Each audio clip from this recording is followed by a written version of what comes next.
Bom dia, turminha do terceiro ano.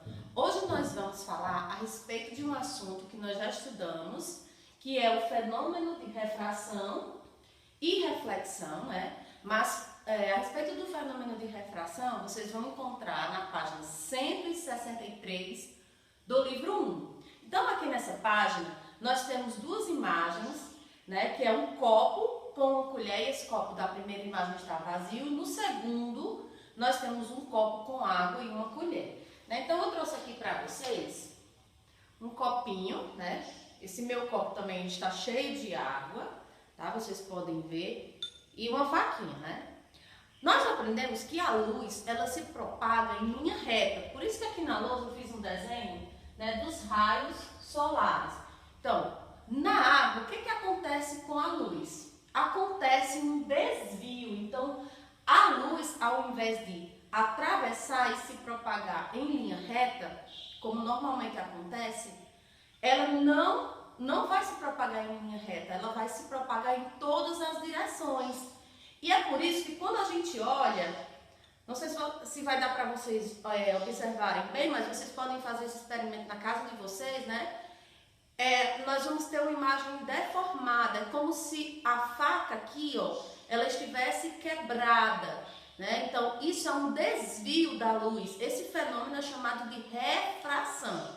Então, o fenômeno de refração é isso. É quando um objeto está na água, isso acontece na água, e a luz ela não atravessa normalmente, ela é desviada. Então, esse desvio da luz é chamado de refração, ou seja, os raios de luz eles se propagam em todas as direções, certo? Da mesma forma é quando uma pessoa está aqui na piscina. Sempre esse fenômeno de refração ele vai acontecer na água. Já a reflexão é um espelho. Você pega um espelho, né? Você vê a sua imagem ou a imagem de outro objeto que você esteja colocando na frente do espelho e essa imagem vai ser refletida. A luz bate em você, né? A luz chega até você e ela é refletida no espelho. Né? Então, o fenômeno de refração acontece um desvio dos raios luminosos na água e na reflexão é justamente isso, a sua imagem é refletida por causa da luz. É preciso da luz para acontecer a reflexão? Sim. Se a gente colocar um espelho na nossa frente e não tiver luz, nós não vamos conseguir nos ver no espelho, né? Por isso, porque a luz não vai conseguir refletir a minha imagem, a sua imagem ou de um outro objeto que você esteja colocando na frente do espelho, tá bom? Então, o que você precisa aprender é que a luz, ela se propaga em linha reta, não é circular, não são linhas curvas, ok? E que no fenômeno de refração, ao invés dela se propagar em linha reta, ela vai se propagar em diferentes direções, certo? Já na página 164, certo? Fala a respeito do arco-íris. O arco-íris também é um fenômeno de refração. Aí você pode dizer, aqui você falou que o fenômeno de refração acontece na água. Sim, nas nuvens tem água. Né? As nuvens elas são formadas por gotículas de água. Né? Então é por isso que acontece. O sol, a luz solar reflete, né, nas nuvens e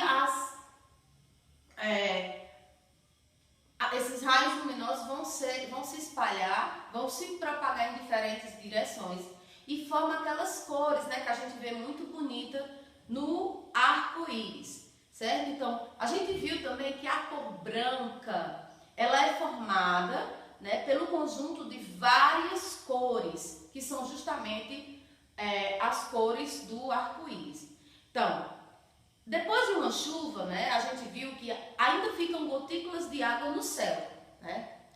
Lá na atmosfera, depois quando chove, ficam gotículas de água. Então, quando os raios luminosos passam por essas gotículas, elas vão se decompor. Os raios luminosos vão se decompor em várias cores e aí formam o arco-íris, certo? Então, esse tipo de refração é chamado de dispersão da luz. No copo, né, é mais comum, é só uma deformação daquele objeto que a gente vê. Ele fica diferente, não tá o objeto, no caso aqui, ó. Se eu pegar a faca, a faca tá bem retinha. Quando eu coloco na água, ela vai ficar com imagem deformada.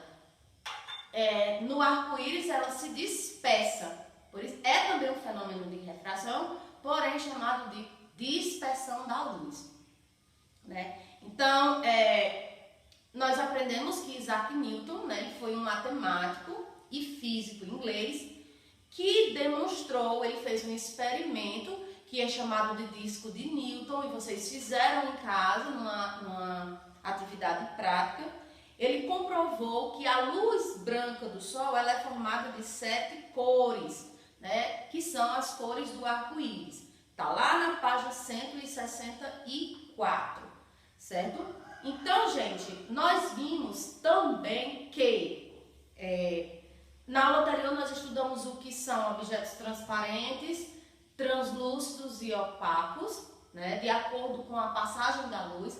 Aqueles objetos que permitem a passagem da luz totalmente, eles são chamados de transparentes. Aqueles que não permitem completamente a passagem da luz são translúcidos.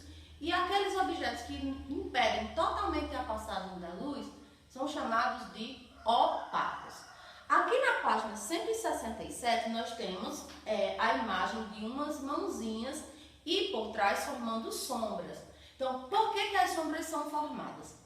Quando existe um objeto que impede a passagem da luz, no caso, vamos imaginar que tem uma luz aqui na minha frente, tá? Aqui no lugar do livro, né, o seu livro seja uma fonte de luz, né? Eu sou um bloqueio para que a luz atravesse e chegue aqui na lousa. Então, aqui atrás de mim vai se formar uma sombra. Então, as sombras são formadas quando alguma coisa, ou um corpo, ou um objeto, impede que a luz atravesse. Tá? Então, as sombras se formam quando um corpo ou um objeto impedem a luz de atravessar. Certo? Então, ó, provavelmente não está formando uma sombra, porque nós estamos no período do dia claro, né? Mas quando a gente fica num ambiente com um pouco menos de luminosidade, dá para perceber, certo? Então, só vai formar sombra se você colocar algum objeto na frente da luz que ele vai impedir que a luz atravesse, certo?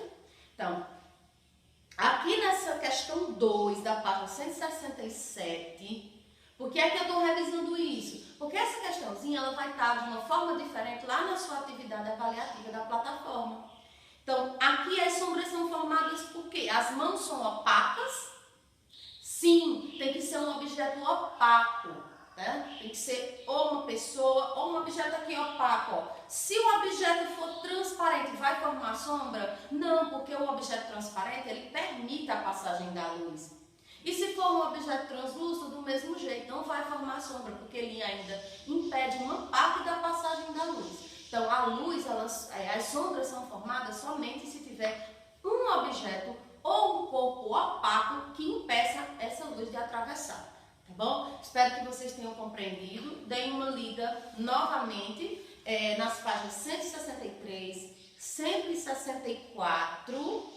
Tá? Quem não fez a atividade da página 167, recupere essa atividade, porque vocês vão precisar desse assunto, né?